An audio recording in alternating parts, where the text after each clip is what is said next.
কিছু swing trading stock নিয়ে আলোচনা করব, যেগুলো বাজেটের আগে আমাদের একটু নজর রাখা উচিত। তার সাথে সাথে মানে আগামী দিনে, মানে আগামীকাল 20শে জানুয়ারি সকাল 9:15 থেকে কিন্তু মার্কেট ওপেন আছে। মানে শনিবার দিন এটা একটা ঐতিহাসিক ব্যাপার হতে চলেছে, যেদিন মার্কেট ওপেন আছে। আর সেই জন্য আপনাদের সাথে কিন্তু আমি লাইভ ইউটিউব স্ট্রিমে থাকবো। তো তা নিয়েও আলোচনা হবে, কটা থেকে কটা পর্যন্ত সেশন হবে, কটা পর্যন্ত আমি আপনাদের সাথে লাইভে থাকবো, সমস্ত প্ল্যান এই ভিডিওতে বলবো। চলুন ভিডিওটাকে শুরু করি। এবং আমার কিন্তু আজকে একটা ওপেন পজিশন আছে বাজারে, সেটা নিয়েও কথা বলবো। কালকে যারা লাইভ সেশনে যুক্ত হবেন তারা তো ওপেন পজিশনটা দেখতেই পাবেন, কিভাবে ট্রেড ম্যানেজমেন্ট করাটা হচ্ছে। কিন্তু আজকে কি ওপেন পজিশন নিয়ে গেছি, তার কারণ কি, সব জিনিসগুলো এই ভিডিওতেই বলবো, টেকনিক্যাল অ্যানালিসিস সহকারে। মন দিয়ে অবশ্যই শুনবেন। তো চলুন শুরু করি। প্রথমে একটু নিফটি নিয়ে আলোচনা করে নেব। নিফটিতে জানেন একটু কারেকশন উপরের লেভেল থেকে হয়েছে, 22,200 লেভেল থেকে বলা যায়, রাউন্ড ফিগারেই বলি। সেখান থেকে ধরুন একটু নিচের দিকে এসেছে, 22,100 আর উপরে একটুখানিকের জন্য গেছিল, কিন্তু তারপর সেখানে টিকে থাকতে পারেনি। তো 22,100ই বলুন, ওখান থেকে একটা ভালো মতন নিচের দিকে একটা আর এসেছে। কিন্তু এই যে নিফটির এই যে কারেকশানটা, এটা কিন্তু ওভারঅল যদি দেখেন, ওভারঅল সব স্টক কারেক্ট হয়ে গেছে, ওভারঅল মার্কেটের পতনের জন্য এই কারেকশন হয়েছে, তা কিন্তু তেমন নয়। এটা জানেন ব্যাংকিং সেক্টরের এইচডিএফসি ব্যাংকের রেজাল্টটা একটু খারাপ হয়েছে। খারাপ ইন দ্য সেন্স, ওদের যে প্রেডিকশনটা আগামী কোয়ার্টার বা তারপরের জন্য, সেইটা বাজারের অতটা পছন্দ হয়নি, এবং তার জন্য বাজার একটু নিচে নেমেছে। এইচডিএফসির ব্যাংকের ওয়েটেজ অনেক বেশি, তাই জন্য বাজার কিন্তু নিচে নেমেছে। কিন্তু আপনারা যদি এই ভিডিওটা দেখে থাকেন, এই কারেকশনের ভিডিওটায়, সেখানে কিন্তু আমি বলেছিলাম আপনাদের যে নেক্সট যে সাপোর্ট জোন আছে সেটা কিন্তু 21,400। মনে আছে কিনা একটু ভিডিওতে কমেন্ট করে জানাবেন। 21,400 বলা হয়েছিল একটু ক্রিটিক্যাল লেভেল সাপোর্টের জন্য, এবং সেখানেই দেখুন প্রায় 21,400 মোমেন্টারিলি একটু ভেঙেছিল, 300 ওখানে এসেছিল, কিন্তু তার সত্ত্বেও ও কিন্তু খুব সহজে একটা বাউন্স দিয়ে এখানে এসেছিল। তারপর কিন্তু একটা বাউন্স দিয়ে ও কিন্তু আবার 21,400কে ছুঁয়ে নেয়। সুতরাং 21,400টার যে খুব একটা ভালো সাপোর্ট, সেটা কিন্তু বোঝা গেছিল। জাস্ট 15 মিনিটের জন্য নিচে এসে 15-30 মিনিটেই যদি 21,400কে আবার রিগেন করে নেয়, তাহলে কিন্তু বোঝা যায় যে 21,400টা খুব সলিড একটা সাপোর্ট জোন। 21,285-290ও এসেছিল, তারপর কিন্তু জাস্ট একটা দুটো ক্যান্ডেলেই, 15 মিনিটের ক্যান্ডেলেই কিন্তু ও প্রায় 21,400 ছুঁয়ে নেয় নিফটি। তো এটা থেকে বোঝা যায়, আবার বলছি, 21,400টা সাপোর্ট জোন। কেন বারবার বলছি, এবার বলবো যে আমার ওপেন পজিশনটা কি, সেটা বুঝলে আপনার এই ব্যাপারটা কেন সেটা বোঝা যাবে। তো এটা আগের দিন হয়েছিল, তো সাপোর্ট থেকে পরের দিন একটা গ্যাপে ওপেন হয়, এবং সেই গ্যাপটা মোটামুটি ও ধরে রাখে, ধরে রেখে ও এখানে থাকে। তো নিফটিতে আগামী দিনগুলোতে কি, মোটামুটি যদি এইচডিএফসি ব্যাংক স্টেবল হয়ে যায়, তাহলে কিন্তু নিফটি এইখান থেকে 21,400 থেকে কিন্তু একটু উপরের দিকে যাওয়ার আশঙ্কাই আমি করছি। আশঙ্কা মানে এটাকে আশঙ্কা বলা যায় না, ভালো দিকে পোর্টফোলিও বাড়লে বা মার্কেট বাড়লে তো ভালোই লাগে, এবং সেই জন্যই কিন্তু 21,600 উপরে আজকে ক্লোজিংও দিয়েছে। সুতরাং যারা আমার সাথে লাইভ মার্কেটে ছিলেন, লাইভ মার্কেটে আমি আপনাদের সাথে 10 তারিখে লাইভ মার্কেট করেছিলাম, 10ই জানুয়ারি, এবং তখনও কিন্তু আমি 21,600 উপরে যেই গেছিল, প্রথম 21,600 উপরে যখন গেছিল, এইখানে এই জায়গায় প্রথম, মানে প্রথম ঠিক নয়, মানে আমি আপনাদের সাথে যখন লাইভে ছিলাম তখন প্রথম এই ক্যান্ডেলে, এই গ্রিন ক্যান্ডেলটায় যখন 21,600 ক্রস করেছিল, আমি কিন্তু নিফটিতে বুলিশ মত পোষণ করেছিলাম এবং বুলিশ পজিশন নিয়ে গেছিলাম, মানে বাই সাইডের পজিশন নিয়ে গেছিলাম, এবং তারপর থেকে কিন্তু পুরো এই র্যালিটা ভালো মতন এনজয় করা গেছে। 22,000 পর্যন্ত বা তার উপরও পর্যন্ত র্যালিটা কিন্তু অল্প অল্প করে ট্রেলিং স্টপ লস বা অল্প অল্প প্রফিট বুক করে আমরা সুন্দর সেই জিনিসটাকে ট্রেড ম্যানেজমেন্টের মাধ্যমে আমরা কিন্তু ভালো করে মানে এনজয় করা গেছে পুরো র্যালিটা, মনে আছে। ঠিক সেম জিনিস এখানে হয়েছে, এই 21,600 কাছে আজকেও এসেছে। সুতরাং নিয়ম মতো আমিও এবার 21,600-তে লং পজিশন নিফটিতে বানিয়ে গেছি।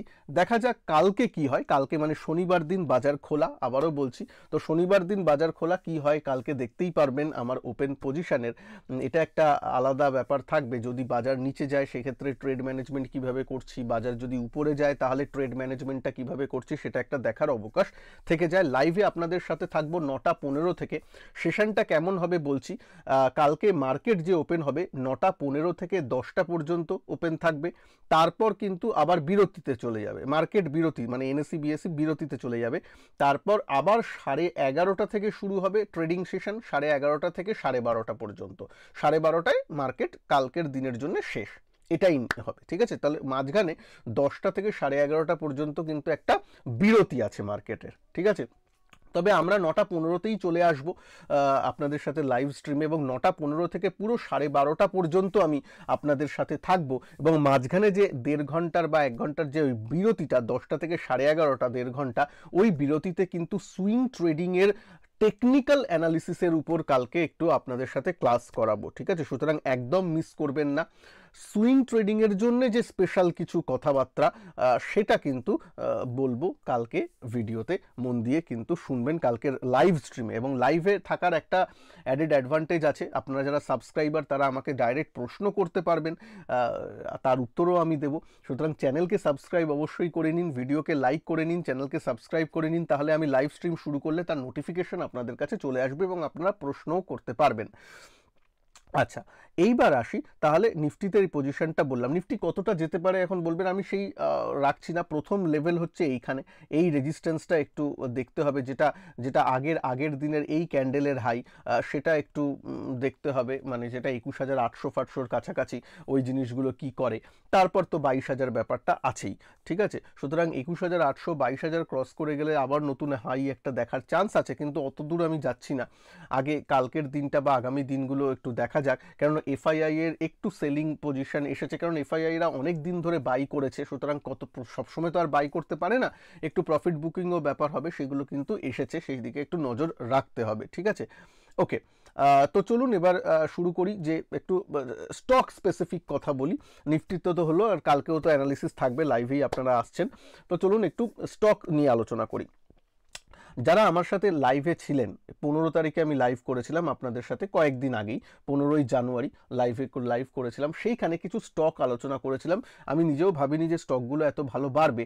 যেমন আরইসি লিমিটেড, আরইসিকে আপনাদের সামনে আমার চেনানো ছিল, আরইসি কিন্তু, এবং সুযোগও দিয়েছিল 15 তারিখে এইসব জায়গায় আপনাদের বলা ছিল আরইসিও ভালো স্টক। আরইসি তো 174 টাকা থেকে বলছি, কিন্তু অনেক নতুন লোক থাকে, আবার ধরো রিএন্ট্রির প্রশ্ন হয়, তাহলে হ্যাঁ আবার নিচে কিন্তু এসেছিল, এখানে নিচে এসেছিল আগের এই সাপোর্ট জোনগুলো। দেখুন এখানে সাপোর্ট জোন, আগে যে সাপোর্ট থেকে বেড়েছিল সেখানেই এসেছিল, সুতরাং এর আগের দিন অবশ্যই বাই হয়, আজকে তো সেটা বেড়েছে অনেকটাই, সে ঠিক আছে। কিন্তু আরইসি এখনও ভালো লাগছে আমার, ওয়ান অফ দ্য পছন্দের কোম্পানি। যদিও টেলিগ্রামে 174 টাকা থেকে আপনাদের সামনে চার্টটা চিনিয়ে দিয়েছিলাম জাস্ট ফর অ্যানালিসিস পারপাসে, কোনো ফিনান্সিয়াল অ্যাডভাইস আমি দিই না, বা অ্যাডভাইজারও নই আমি। আপনারা নিজেরা অ্যানালিসিস করবেন, যদি মনে হয় ভালো লাগলে নেবেন, না ভালো লাগলে নেবেন না, কোনো বাই সেল হোল্ড রেকমেন্ডেশন কিন্তু নয়। আচ্ছা, আরেকটা কথা বলি, আরেকটা কথা আপনাদের সামনে বলে রাখি, কয়েকটা প্রশ্ন আপনাদের আসে, যে কয়েকটা স্টক নিয়ে প্রশ্ন, তারও উত্তরগুলো আমি এখানে দেব। প্রথম একটা প্রশ্ন যেটা আসে, খুব উইপ্রো নিয়ে অনেক প্রশ্ন আসে, তো আইটি স্টকগুলোর প্রতি এখন তো ঘুরে দাঁড়াচ্ছে, তা উইপ্রো যদি আমি এতদিন ধরে রাখলাম, এখন আমি ছাড়বো কেন? প্রশ্ন একটাই, আরও কিছু কোয়ার্টার দেখাই যাক, কোনো অসুবিধা নেই। তবে নতুন করে কারোর যদি ধরুন আইটি স্টক নেই, তাহলে কি উইপ্রো নেব? আমি হলে নিতাম না, আমি হলে অন্যান্য ভালো স্টক নিতাম, ইনফোসিস আছে, টিসিএস আছে, সেগুলোর উপর নজর দিতাম, বা আইটি বিজ যেটা আছে সেটার উপর নজর দিতাম, অ্যাজ আ আইটি ইটিএফ যেটা, সেগুলো দেখা যেতে পারে, তাছাড়া নয়। ঠিক আছে, মানে আমি পার্সোনালি দেখতাম না। আর যদি আগে থেকে উইপ্রো নেওয়া থাকে, তাহলে কি এখন লসে বেচে দেবো? আমি হলে বেচতাম না, আমি হলে রাখতাম, কেননা রেজাল্ট একটু তো ভালোর দিকে যাচ্ছে, সুতরাং আরও 1-2 কোয়ার্টার রেজাল্ট অনুযায়ী দেখা যেতেই পারে, তাই না? যাই হোক, আরএসিটা একটু চেনালো থাকলো, যদিও অনেক নিচ থেকে চিনিয়েছি। আর একটা কথা বলি, টেলিগ্রামে আমি মাঝে মাঝে অনেক কিছু আমার মতামত শেয়ার করি, টেলিগ্রামে যুক্ত হয়ে যাবেন ফ্রি অফ কস্টে, যে তার লিঙ্ক আমার এই ভিডিওর ফার্স্ট কমেন্ট বক্সে বা ডেসক্রিপশন বক্সে দিয়ে দিয়েছি, আপনারা জয়েন করে নেবেন। তার সাথে সাথে ডেসক্রিপশন বক্সে বা আমার এই কমেন্ট বক্সে আমি এই দিয়ে দেবো, কালকের যে লাইভ সেশন হবে তার লিঙ্কটাও দিয়ে দেওয়ার চেষ্টা করব, বা টেলিগ্রামে দিয়ে দেওয়ার চেষ্টা করব। আপনারা সেখানে গিয়ে কিন্তু ওই লাইভ সেশনে নোটিফাই মিটা অন করে রাখবেন, তাহলে লাইভে চলে এলেই তার নোটিফিকেশন চলে আসবে আপনার কাছে। ঠিক আছে, চলুন আর কিছু স্টক নিয়ে আলোচনা করি একটু, যেটা বাজেটের জন্য যেখানে খুব মাতামাতি হবে সেটা হচ্ছে একটু রেলওয়ে স্টকগুলো। প্রবলেম হচ্ছে ইরকন যদি আমি কথা বলি, একটা জাস্ট উদাহরণ নিলাম, ইরকন নিচে এসেছিল এবং আমি এই স্টকগুলোতে বারবার বলি, ইরকন নিয়ে আমি আগের দিন লাইভে যখন আপনাদের সাথে 15 তারিখে ছিলাম সেখানেও বলেছি, এই স্টকগুলো ব্রেকআউটে নয়, যেদিন যখন একটু রিট্রেসমেন্টে পাবেন, একটু নিচের দিকে আসবে এবং এরা সুযোগ দেয় তখন নিতে হবে। বলেছিলাম কিনা মন দিয়ে বলবেন, একটু কমেন্ট করেও জানাবেন। দেখুন তার আগের দিনই সুযোগ দিয়েছিল, নিচে এসেছিল এবং ক্যান্ডেলটা সুন্দর হয়েছে, নিচে এসে আবার ওরা বাড়িয়ে দেওয়ার চেষ্টা করেছে, বায়ার্সরা শেষবেলায় উপরের দিকে নিয়ে যাওয়ার চেষ্টা করেছে ক্লোজিংটা। আমার ক্যান্ডেল স্টিক প্যাটার্নের ভিডিওটা যারা পড়েছেন তারা সবাই বুঝতে পারবেন ক্যান্ডেলের ইমোশনটা। সেখান থেকে পজিশন নিয়ে গেলে সুন্দর আজকে কিন্তু 10-11% একটা মুভমেন্ট পাওয়া গেল। এই জিনিসগুলোকে আমার মতে হয়তো অনেকের কাছে, ধরুন আরভিএনএল আছে, railway stock in that sense বলছি, আরভিএনএল আজকে প্রচণ্ড বেড়েছে, কিন্তু আজকে কি কেনার কথা? উত্তর হলো না, আজকে কেনার কথা নয়। আরভিএনএল আমি একটু মানে কি বলবো, যখন ডাউনে চলবে তখন একটু কিনবো, ঠিক আছে।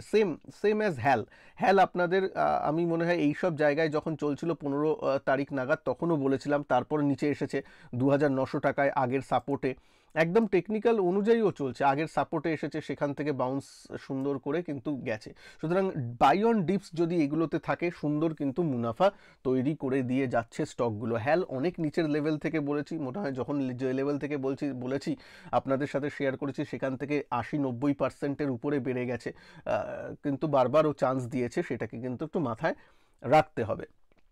তো রেলওয়ে স্পেসিফিক কথা বলি, যখন বাজেট আসছে, যদি কারোর কাছে পোর্টফোলিও, আমার যদি কিছু থাকতো, ইনভেস্টমেন্ট থাকলে সেটা আলাদা ব্যাপার, কিন্তু শর্ট টার্মে অনেকে তো সুইং ট্রেডিংয়ের জন্য নেন, বাজেটের আগে কিন্তু একটু সাবধানেও থাকতে হবে। প্রফিট বুকিংও হওয়ার সম্ভাবনা কিন্তু একদম যে উড়িয়ে দেওয়া যাচ্ছে তা নয়, প্রফিট বুকিংও হতে পারে যদি বাজেটে ধরুন ভালো কিছু এলো না, বা বাজেটের আগে অনেকে ভালো রকম মুনাফা তৈরি করে গেছে, তখন বড় বড় ইনভেস্টররা ভাবতেই পারে একটু মুনাফা বুক করে নিয়ে গেলে তো কোনো ক্ষতি ব্যাপার নয়। সুতরাং বাজেটের আগেও প্রফিট বুক হতে পারে, ইভেন বাজেটের দিনেও হতে পারে, যদি না সেই অনুযায়ী এক্সপেকটেশন থাকে, বা গুড নিউজ এলেও অনেক সময় গুড নিউজটা যেহেতু অলরেডি প্রাইসড ইন হয়ে আছে, না হলে আরভিএনএল 20% বাড়ছে, ইরকন 10% বাড়ছে, কেন? বুঝেই যাচ্ছে যে বাজেটে হয়তো রেলওয়ে নিয়ে ভালো জিনিস আসবে, এই আসবে, মিডল ইস্টের সাথে একটা ফ্রেট করিডোর হওয়ার কথাবার্তা চলছে এবং সেগুলোর কাজও শুরু হচ্ছে, তো সেইগুলো নিয়ে হবে বলেই চলছে, এইগুলোর ব্যাপার হচ্ছে। এবার সেটা তো অলরেডি প্রাইসড ইন হয়ে যাচ্ছে এবং বাজেটের পর্যন্ত হয়তো আরও কিছু পরিমাণ বাড়লো, সুতরাং তার আগে কিন্তু একটু প্রফিটটা বুক করে নেওয়া, বা অ্যাটলিস্ট ট্রেলিং স্টপ লস রাখা, বা একটু পার্শিয়াল প্রফিট বুক করে নেওয়াটা কিন্তু বোকামোর কাজ হবে না, মানে করে নেওয়া একটু উচিত বলে আমি মনে করি। তারপর আবার একটু ডিপসে রিএন্ট্রি করা যাবে। অনেকবার দেখুন হ্যালো স্ট্রেট লাইনে কখনোই বাড়েনি, হওয়ার পর আবার কনসলিডেট করেছে, একটু ডিপস এসেছে, তখন বাই করা যায় প্রচুর। হ্যালের থেকে তো বুলিশ স্টক আর মনে হয় মানে এই 2023-এ আর কিছু হয়নি। সেখানে দেখুন স্টকটা কিন্তু বেড়েছে, আবার কনসলিডেট করেছে, আবার বেড়েছে, আবার ডিপ দিয়েছে, আবার বেড়েছে, আবার একটু ডিপস দিয়েছে, সবই দিয়েছে, তাই না? সুতরাং বাই অন ডিপ স্ট্র্যাটেজিগুলো থাকবে, এই স্টকগুলো এখনও ভালো, কিন্তু ওই লাফিয়ে পড়ে যেদিন 20% আপার সার্কিটে আছে সেদিন কিনবো একদমই নয়, এটা কিন্তু একটু মাথায় আমাদের রাখতে হবে। আচ্ছা, তার সাথে সাথে আরও কিছু স্টক নিয়ে আলোচনা করি, সেটা হচ্ছে, হ্যাঁ, সিডিএসএল নিয়ে অনেক প্রশ্ন আসে, 1900 ছুঁয়েছে, তারপর 1800 জায়গায় কনসলিডেট করছে, ঠিক আছে, মানে ওটা তো পোর্টফোলিওর স্টক, নিচে এলে যদি 1400-1500 লেভেলে আসে তাহলে তো খুবই ভালো ব্যাপার হবে, 200 ইএমএও ওখানে আছে, খুব ভালো ব্যাপারগুলো হবে। অতটা আসবে কিনা জানি না, তবে ঠিক আছে, এমনি বাই অন ডিপ স্ট্র্যাটেজি মাঝে মাঝে এখানেও রাখা যায়, তবে এগুলো লং টার্মের জন্য। ইনফোসিস, টিসিএস একদম রেজাল্ট ভালো করেছে, ভালো চলছে, এগুলো অনেকের কাছে ইনভেস্টমেন্ট আছে যথেষ্ট ভালো, এগুলোকে আমার পার্সোনাল আইটিবিজে ইনভেস্টমেন্ট আছে, সুতরাং সেগুলো আমি এখনও বেচার প্ল্যান করছি না। এগুলো আরও কিছু কোয়ার্টার যেতে পারে, বা এই বছরটা আইটির হতে পারে, হলেও হতে পারে, ডিপেন্ড করছে ইউএসএ কেমন চলছে, ইউএসএ উপর অনেক কিছু নির্ভর করে, কিন্তু তাও আইটির ব্যাপারটা একটু ভালো মতন হতে পারে। 2023-এ যেহেতু আইটি একটু ডামাডোল ছিল, এই বছর কিন্তু আইটি একটু ঘুরে দাঁড়াতে পারে বলে মনে হচ্ছে। আচ্ছা, পিএনবি 100 টাকা ক্রস করে গেল, আপনাদের এখানে আমি 48 টাকা থেকে বলেছিলাম যে একটু দেখা যায় সেম স্ট্রাকচার, ডিপস দিচ্ছে, স্ট্রেট লাইনে কখনোই বাড়ে না, উপর যে ডিপস দিয়েছে। এবার অনেকে কি হয়, এই ডিপসে আমরা বেঁচে বেরিয়ে যাই, না সব কিছু বাজে হয়ে গেছে, এই হয়ে গেছে, তা নয়। যদি কেউ কোনো স্টকই স্ট্রেট লাইনে বাড়বে না, তাই না? এটা একটু মাথায় রাখতে হবে। উঠেছে, আবার একটু ডিপস দিয়েছে, আবার উঠেছে, আবার ডিপস দিয়েছে, আবার এখন উঠছে, তবে এখন ওঠার সময় নয়, আবার যখন ডিপস টিপস দেবে তখন নেওয়া যাবে। 48 টাকায় বলা হয়েছিল, তারপর নিচে এইবারও ডিপস দিয়েছিল, 90 টাকায় এসেছিল, 94 টাকায় এসেছিল, তারপর এখন আলটিমেটলি 100 টাকার উপরে গেল। পিএনবি এখনও ভালো, পিএনবি ভালো রেজাল্ট করছে। মানে এই কোয়ার্টারে কি করবে জানি না, বিগত কোয়ার্টারগুলোতে ভালো রেজাল্ট করেছে পিএসইউ ব্যাঙ্কগুলো, আস্তে আস্তে এনপিএতে ভালো হচ্ছে, এই হচ্ছে, সুতরাং খারাপ নয়। এবং যদি পিএসইউ ব্যাঙ্ক বা এইসব সেক্টরের প্রতি একটু সরকার কিছু যদি ঘোষণা করে বাজেটে, তাহলে তো এগুলো আরও দৌড় লাগাবে। তবে সেই আশা করছি না যে বাজেটে স্পেসিফিক্যালি ব্যাংক স্পেসিফিক কিছু বলবেন, কিন্তু যাই হোক, তাও একটু ভালো কিন্তু লাগছে বাজেটের আগে বলুন, বা পিএনবিকে নিয়ে আগেও আমি বলেছি। এসবিআই তো দেখুন, এসবিআই নিয়ে আলাদা করে কিছু বলার নেই, অলওয়েজ গুড ব্যাংক, সেটা নয়, তবে ডার্ক হর্স যদি বলেন, পিএনবি কিন্তু ছোট ব্যাংকগুলোর মধ্যে অনেকটাই ভালো। হ্যাঁ, আইডিএফসি ফার্স্ট ব্যাংকও থাকবে, তবে পিএসইউ ব্যাংকগুলো একটু মাতামাতি এখন বেশি হচ্ছে, তাই জন্য পিএনবি এর দুপুর দেখতে পারেন। আপনাদের প্রশ্ন অনেক আসে পিএনবি নিয়ে, তাই জন্য বললাম। ওকে, তাছাড়া এইচডিএফসি ব্যাংক আর রিলায়েন্স নিয়ে একটু বলে নিই। এইচডিএফসি ব্যাংক অনেকটা নিচে পড়েছে, দেখুন যাদের পোর্টফোলিওতে নেই আর একটু নিচে এলে ঠিক আছে, অল্প একটু অ্যাড করা যেতে পারে, কোনো অসুবিধা নেই। তবে একটা মনে রাখতে হবে, এটা লার্জ ক্যাপ। যখন অন্যান্য কোনো স্টক দেখছেন 8%, 6% হয়তো বেড়েছে, তখন আপনার এইচডিএফসি ব্যাংক 6% বাড়বে সেটা আশা করা উচিত নয়, ঠিক আছে? এগুলো লার্জ ক্যাপ, অতটা বাড়ে না। হ্যাঁ, এখন রেজাল্টটা একটু খারাপ হয়েছে বলে একটু কমেছে, সুতরাং এখন যদি আপনি, মানে আমি অন্য সময় হলে বাই অন ডিপস ফাট করে বলতাম হ্যাঁ বাই করব, এই করব, যেহেতু রেজাল্টের প্রেডিকশন নেক্সট কোয়ার্টারের জন্য ওরা হ্যাম্পার করে রেখেছে, তাই জন্য আমি নেক্সট কোয়ার্টারগুলো দেখব, তারপর পার্সোনালি বাই করার কথা ভাববো, না হলে নয়। কিন্তু দেখুন, এলএনটির যখন 2000 টাকা এসেছিল, রেজাল্টের পরে নিচে নেমেছিল, আমি কিন্তু লাফিয়ে পড়ে বলেছিলাম না, রেজাল্ট খারাপ হয়নি, বাই করব বলেছিলাম। এইচডিএফসি ব্যাংকের ক্ষেত্রে কিন্তু আমি সেটা বলছি না, বা বলিও নি। আমি কেন করিনি, এইটাই যে এইচডিএফসি ব্যাংকের থেকে প্রচুর আলাদা অপশন আমাদের হাতে আছে, যেমন পিএনবি আছে, একটা কথার কথা বললাম, আইডিএফসি ফার্স্ট ব্যাংক আছে, পিএনবি আছে, তারপর এসবিআই আছে। যদিও এইচডিএফসির সাথে আমি কম্পেয়ার করছি না, আমি শর্ট টার্মের, যারা ট্রেডিংয়ের জন্য শর্ট টার্মের দিকে আমি কথা বলছি, সেইগুলো একটু আছে, মানে অল্টারনেট আছে, কিন্তু এলএনটির অল্টারনেটিভ খুব একটা নেই। এলএনটি যেসব ম্যানুফ্যাকচারিং শিল্প এত কিছু করছে, একটা ডাইভার্সিফাইড সেক্টর, এরকম এলএনটির সাময়িক কি কোনো কোম্পানি আছে? নিজে ভেবে দেখুন, না, নেই। মানে ব্রিজ কনস্ট্রাকশন থেকে শুরু করে ডিফেন্সেও কিন্তু এলএনটি আছে, ডিফেন্স থেকে শুরু করে সব জায়গায় ও আছে, এরকম কোম্পানি নেই, সুতরাং ও একটাই। হ্যাঁ, কিন্তু এইচডিএফসি একটাই নয় ব্যাংকিং সেক্টরে, even ICICI bank, Axis, Kotak এরাও আছে। তো এই জন্যই আমি কি বলছি আশা করি বুঝবেন। আচ্ছা, তো যাই হোক, এটা মানে লাফিয়ে পড়ে বাইংয়ের ব্যাপার এখনও নয়, যদিও ভালো কোম্পানি খারাপ হয়ে যায়নি, তবে আরেকটু দেখা যেতে পারে। আচ্ছা, কারণ আমার কাছে অনেক অপশন আছে, ইনফোসিস, টিসিএস ভালো রেজাল্ট করছে, লার্জ ক্যাপে, সেখানে আমি যেতে পারি, আমি এলএনটিতে যেতে পারি, তাহলে আলাদা করে কত আর স্টক কিনবো, তাই না? সেই ব্যাপারগুলো তো আছেই। আচ্ছা, তারপর আরও কিছু স্টক নিয়ে আলোচনা করি। এসবিআই নিয়ে যখনই বললাম, এসবিআই এর আলোচনাটা করি। এসবিআই যখন আবার যদি 650-এর উপর যদি আবার ট্রেড করা শুরু করে, তখন আরও একটু ভালো। এমনিতে স্ট্রাকচার ঠিক আছে, উঠেছে, কনসলিডেট অনেক দিন ধরে করেছিল, তারপর আবার একটা ব্রেকআউট দেওয়ার চেষ্টা করেছে। নিফটি আইটির স্টক চার্টটা না বললেই নয়। নিফটির আইটির ডেইলি চার্ট, আমি একটু উইকলি চার্টে যদি আসি, একটু লং টার্মে যদি দেখি, এখানে একটু হাই করেছিল, তারপর কিন্তু নিচের দিকে 2022-এর যে হাইটা, তারপর থেকে কিন্তু নিচে অনেক দিন ধরে কনসলিডেট করে এখনও উপরের দিকে চ্যালেঞ্জ করছে। যদিও উপরে 40,000-কে যায়, বা 39,000, 40,000 এই লেভেলটা যায়, তাহলে তো নিউ হাই আবার উপরের দিকে খোলামেলা আকাশে চলে যাবে। কিন্তু যতদিন এই কনসলিডেশন জোনে আছে, ততদিন নিয়ে একটু আইটিবিস জমানো, এই এই প্ল্যানটা আমার থাকবে। তারপর যখন ব্রেকআউট একদম হাইকে লাইফ হাইকে করে যাবে তখন আর জমাবো না, তখন বাই অন ডিপ স্ট্র্যাটেজি থাকবে। এখন কি থাকবে, এখন মোটামুটি একটু জমানোর ব্যাপার, যখনই একটু এখনও বাই অন ডিপস, তবে এখন একটু ঠিক আছে জমানোর মেন্টালিটি বেশি থাকবে। আর তখন যখন লাইফ হাই ক্রস করে যাবে তখন আমার জমানোর মেন্টালিটি থেকেও তখন আমার একটু মানে হোল্ডে তো আছেই, এবার ওয়েট করে মজা করো, সেই ব্যাপারটা থাকবে। আশা করি বোঝাতে পারলাম। আচ্ছা, mid cap sector, mid cap নিয়ে বলি। সুন্দর চলছে মিড ক্যাপ, এই এখানে কনসলিডেট করেছে, উপরে উঠেছে, একটু নিচে নেমেছিল, আবার একদম মিড ক্যাপে যা রিটার্ন এসেছে, যদি আমি আপনাদের সাথে বলি, আপনাদের সাথেই আমি শেয়ার করেছিলাম, নিজের ইনভেস্টমেন্টও শেয়ার করেছিলাম, সেটা হচ্ছে tata mid cap 150 momentum 50 index fund, মনে আছে? একটু কমেন্ট করে জানাবেন। তাহলে আমারও মনে হয় যে আপনারাও ফলো করছেন বা অনেক কিছু অ্যাটলিস্ট অ্যানালিসিস করছেন। আমি যা করবো সেটাই আপনাকে করতে হবে কি একদমই নয়, একদম করা উচিতও নয়, অ্যাটলিস্ট অ্যানালিসিস পারপাসে। যে ওই যে টাটার মিড ক্যাপ, এইটা আজকে যখন আবার রিইনভেস্টমেন্টের জন্য আজকে আমি একটু বাজার যেহেতু একটু এসেছে, ভাবলাম যে একটু ইনভেস্ট করি। তো যখন আবার ইনভেস্ট করতে যাচ্ছিলাম তখন আমি দেখলাম মোটামুটি এই কদিনে, জাস্ট বেশি দিন তো হয়নি, আপনাদের সামনে এই যে পার্টিকুলার স্টকটা তুলে ধরেছিলাম তাতেই 28-30% রিটার্ন জেনারেট করে দিয়েছে, এক বছরও হয়নি। তো 28-30% রিটার্ন খুবই সুন্দর। আমার মনে হয় 6 মাস কি 3 মাস হয়েছে, তাতে এত পরিমাণ রিটার্ন জেনারেট করে দিয়েছে। ঠিক আছে, এবার প্রকৃতির নিয়মে একটু কারেকশানও কখনো কখনো হবে, তখন আরও একটু ইনভেস্ট করবো লং টার্মের, যেহেতু লং টার্মে তো জিনিসটা খারাপ হয়ে যাবে না মিড ক্যাপ সব স্টক। তবে হ্যাঁ, এই যে স্ট্রেট লাইনে যে বাড়ন্তটা, এটা কিন্তু অনেকটাই বেড়েছে। এবার যদি এখান থেকে 5% কোনো দিন কারেকশানও হয় তাহলে যে হ্যাঁ সব কিছু শেষ হয়ে গেল তা নয়। যেটা আমি ওই 2000 পয়েন্ট কারেকশানে আপনাদের বলেছিলাম, একটা গ্যাপ ফিলের ব্যাপার আছে, নিফটিতে এখনও আছে, সেটা আজকে ফিল হবে, 2 বছর বাদে হবে না 3 বছর বাদে হবে, কেউ জানে না। ঠিক আছে, কেউ জানে না, কিন্তু কখনো না কখনো হওয়ার চান্স থাকে, এটা টেকনিক্যালের নিয়ম বলছে, এটা আমি বলছি না, এরকম ইতিহাসে দেখা গেছে হয়েছে।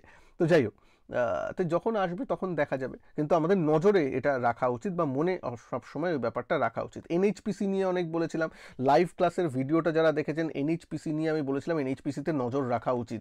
তখন আমার মনে হয় 70-71-এ চলছিল, মাঝখানে ডিপস দিয়েছিল ও, ডিপস এই যেহেতু ওএফএস এসেছে সেহেতু 67-69 এরকমে গেছিলো এর আগের দিন, আমি নিজে লক্ষ্য করেছি, সুন্দর ডিপস দিয়েছিল, কেনার চান্স ছিল সুন্দর মোটামুটি। যে ডিপসের ব্যাপারটা যদি দেখি ওয়ান ডেতে, এই যে এইখানে একটু নিচে এসেছিল, ঠিক আছে, তখন দেখা যেতে পারতো। তারপর তো এখন আবার উপর হাই ব্রেক করছে, সুতরাং এটার দিকেও একটু নজর রাখা যেতে পারে যারা ডিপসে বাই করেছেন। ব্রেকআউটে একদমই নয়, এটা চেনানো ছিল, জাস্ট আপনাদের বললাম। এই সব স্টকগুলোকেই যা আমি বললাম, কোচিন শিপইয়ার্ড আর ওগুলো নিয়ে আলাদা করে কিছু বলার নেই, ওগুলো বাই অন ডিপস থাকবে। কিন্তু সব যেটা মেন কথা বলতে চলেছি, ইভেন এসজিভিএন দেখে আমার মনে হলো, এসজিভিএন আমি আপনাদের সাথে মনে হয় অনেক কম লেভেল থেকে বলেছিলাম। একজনের একটা প্রশ্নের উত্তর আমি এখন দেব, এটা আপনাদের সবার প্রশ্নের উত্তর, মন দিয়ে শুনবেন, এই এসজিভিএনটা বলেই বলবো। এসজিভিএনে কিন্তু এসজিভিএনে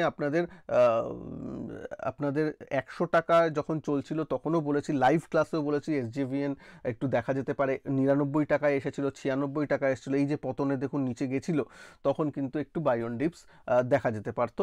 ভালো, খারাপ চলছে না, বাজেটের আগে এই স্টকগুলো একটু নাচানাচি এরকম করতেই পারে। তবে ওই মানে ব্রেকআউটে নিলে বেশি, মানে আমি প্রেফার করি না, একটু ডাউনে একটু সাপোর্ট যেখানে আছে সেখানে জিনিসগুলো নিলে হবে। দেখুন টেকনিক্যাল স্ট্রেম এখানে আগে ব্রেকআউট দিয়েছিল, এই লাইনটাকে যদি আমরা টানি, এই সব জায়গায় সাপোর্ট, এই সব জায়গায় যখন আসবে তখন একটু নেব, এই ব্যাপারটা থাকবে। স্টপ লস থাকবে, এই যে ক্যান্ডেল এর নিচে স্টপ লস, একদম নিয়ম মেনে, যখন স্টপ লস যদি হিট হয়ে যায় বেরিয়ে যাবো। কিছু ট্রেডিংয়ে তো লসও হতে পারে, লাভও হতে পারে, অ্যাজ সিম্পল অ্যাজ দ্যাট। আমি সুইং ট্রেডিংয়ের কথা বলছি, তো সেই জিনিসটা। ওকে, আচ্ছা, এবার যে কথাটা বলবো সেটা হচ্ছে, ভিডিওকে প্লিজ একটু লাইক করে দেবেন, চ্যানেলে নতুন হলে সাবস্ক্রাইবও করে দিন, কালকে লাইভ সেশনও আছে, প্লিজ ভিডিওকে একটু লাইক করবেন। লাস্ট একটা কথা বলি, আপনাদেরই একজনের প্রশ্ন আইআরএফসি নিয়ে। আইআরএফসি জানেন 100 টাকা ক্রস করলো, আমি চারটা আলাদা করে ওপেন করছি না, 100 টাকা ক্রস করার পরও স্ট্রেট লাইনে বেড়ে 140 টাকায় চলে গেল। আইআরএফসি আমার এই চ্যানেলে আপনাদের 2023-এ অনেক কম দামে আপনাদের চিনিয়েছিলাম, স্ট্রাকচারটা চলছিল তখন মনে হয় 65-60 70 টাকা এরকম দামে চলছিল বা তারও নিচে। একজন আমাকে প্রশ্নও লিখেছিল, দাদা তো মানে কমেন্টটা খুঁজলে পেয়ে যাবেন পুরনো ভিডিওতে, মানে আজকালের পুরনো ভিডিওতেই পেয়ে যাবেন, যে আমার 69-এ কেনা ছিল কিন্তু ধরে রাখতে পারিনি, ভেবেছিলাম নিচে এলে আবার নেব, সেই সুযোগ তো হয়নি, আজকে 140। 69-এ সে নিয়েছিল কিন্তু সে ধরে রাখতে পারেনি। এটা শুধু তার কথা নয়, এটা আমার আপনার অনেকের কথা, অনেকেরই কথা, ঠিক আছে। এখন আমি একটু আগের থেকে বেশি হোল্ড করতে পারি, তবে আমিও একটা সময় ছিলাম যখন আমি হোল্ড করতে পারতাম না বেশি। এই যে ব্যাপারগুলো হয়, এইটা একটু বুঝতে হবে যে যদি একটা ভালো স্টক কম দামে আমার কাছে চলে আসে, সেটাকে কিন্তু বুল মার্কেটে সহজে হাতছাড়া করা উচিত নয়। যদি সহজে আমি হাতছাড়া করে দিই, তাহলে কিন্তু আবার রি এন্ট্রি নেওয়াটা খুব খুব কঠিন হয়ে পড়ে।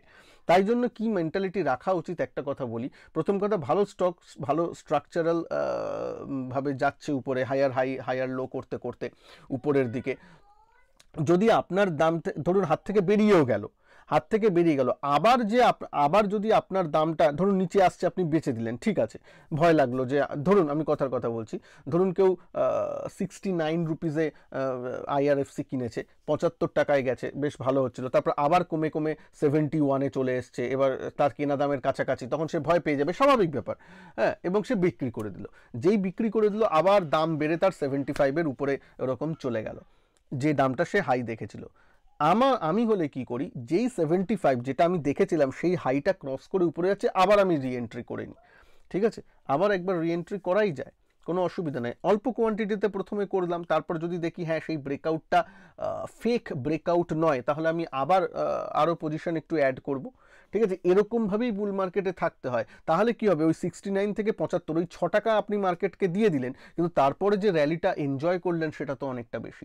এরকম মেন্টালিটি কিন্তু একটু রাখতে হয়। জানি এটা কঠিন, এই মেন্টালিটি আনাটা খুব মুশকিল, যেহেতু 69-এ কিনেছি, 75 টাকায় আবার কিনতে আমার হাত কাঁপে, যে বাবা অনেক বেশি টাকায় কেন কিনবো। কিন্তু বুল মার্কেটে 75 টাকাটাই 150 টাকা হয়ে যায়।